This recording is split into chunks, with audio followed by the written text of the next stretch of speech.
Remember Toy Story? You know that Pixar film where all the toys come to life when there's no people around? You ever wondered if that applied to video games? Well, Disney's decided to answer that age-old question that I just made up with their 52nd release in the animated classics line, Wreck-It Ralph. And, like Who Framed Roger Rabbit before it, it features cameos from many notable characters from many notable video game franchises. I mean, you've got characters from Super Mario Brothers, you've got characters from Street Fighter, you've got characters from Q*bert, you've got characters from Sonic the Hedgehog. Well, you've got Sonic the Hedgehog, and that's about it. Point being, you could make a challenge out of just watching the movie to see how many characters you could spot. I successfully spotted about 10 or so non-speaking roles in the background, and there's a whole lot more than that. And to be fair, some of the cameos are just kind of like they're intended to be cameos, but they probably didn't get the rights to them, so they had to make minor tweaks, but they're still recognizable.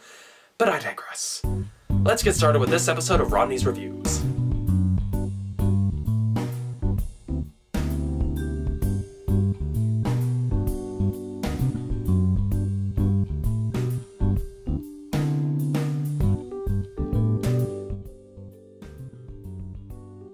Now, the story of this film is your typical animated family film fare. I mean, it's basically a family film in every sense of the word. It's got stuff for kids, it's got stuff for the adult, and it's essentially got stuff for the gamers. It's literally one of those things that it satisfies stuff for kids, it satisfies stuff for older audiences like myself. I mean, it's got some of the kiddie stuff that you're just like, oh yeah, that was in there for kids, but still enjoyable. And then there's just some stuff in there that's like, hey, that's funny, I actually get it because I'm an adult. Now, there are some predictable elements, but they're not super predictable in the sense that you can call it based on what you see in the trailer. It's just a case of when you're given certain elements in the story, when certain things are explained, the rest of the film then gets pretty easy to figure out once you have that stuff explained to you. And it's not as bad as other films, it's just a case of where, like, once you know essentially the information you need to know, everything else plays out as pretty much in the same way you would expect, while still doing so in a pretty creative and interesting manner. The only other flaw with the story that I saw was essentially the way certain other things were explained, like how a certain part of certain games are programmed like viruses and aren't programmed with any like fail-safes or anything, which programmers would probably put in a game. But then again, it's kind of a suspension of disbelief thing where you just kind of gotta buy it in order to really enjoy it. Because if you get caught up into it, then why are you even watching a movie? You should just go back under that rock and write your Dungeons & Dragons fanfiction or something. The animation in this film, it's really well done. It's Disney animation. I mean, what do you expect? When have they ever let us down when it comes to the quality of their animation? I mean, well, Chicken Little doesn't really count. It really shouldn't. Let's just let that film kind of die. Point being, the characters are nice and expressive. The overall, like, design of the settings is nice and big and elaborate. It's really large scale. It's a Disney movie. They never disappoint. I mean, they may have disappointing stories and they may generate a bunch of needless sequels and they may be a company that essentially buys up anything they can, but they do good work. They kind of earned it. When it comes to comedic actors, one thing I always notice that they always seem to do better in dramatic roles when they're doing voiceover work rather than trying to do live action. I mean, it's the case with Jim Carrey, it's the strongest case with Jack Black, and it's also a case with John C. Reilly. Now, granted, John C. Reilly can do drama. John C. Reilly can act and actually can do a really good job. It's just the public consciousness of John C. Reilly just doesn't really allow for that as much. I mean, even in Chicago, it still had some of its comedic elements, though, but really, look up Mr. Cellophane.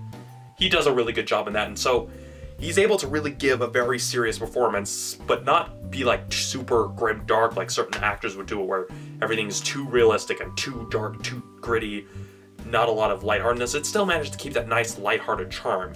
And the voice acting, the behind the scenes stuff, from what I was told, that there was a lot of improvisation involved, there was a lot of improv lines, and that really shows with how the characters actually interact with one another. Instead of just being a cold read, you're in your own silent booth.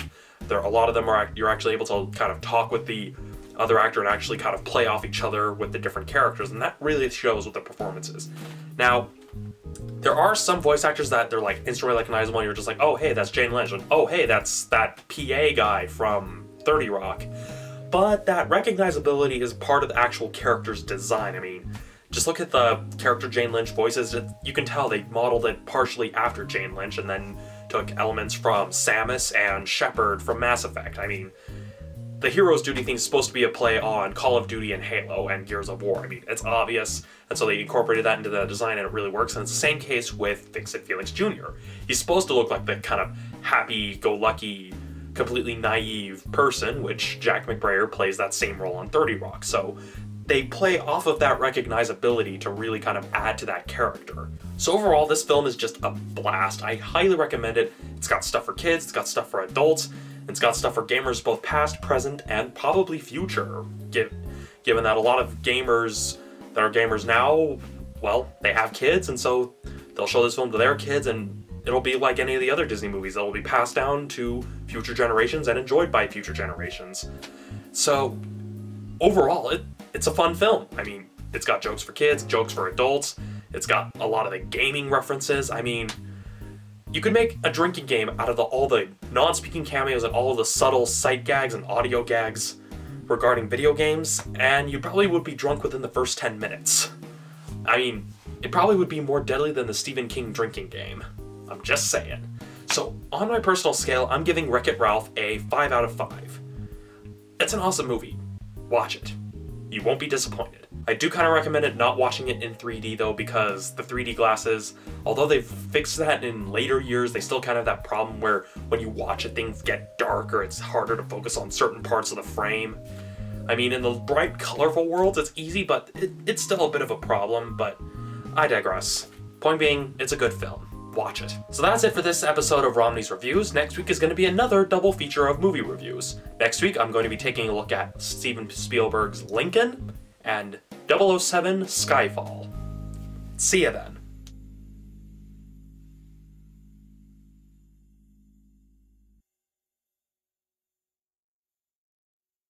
If you're wondering why I'm kind of speaking in a much lower voice, one, I'm barely getting over a cold, and two, my niece is staying at this house tonight, and she's asleep in literally kind of the next room, so I kind of have to be very, very careful. I mean, it's not like she cries when she wakes up, but she's pretty much 2 years old, or almost 2 years old, and, well, if you're a parent, or if you have worked with toddlers, or have seen toddlers, they can be pretty destructive devils. I'm just saying. You understand.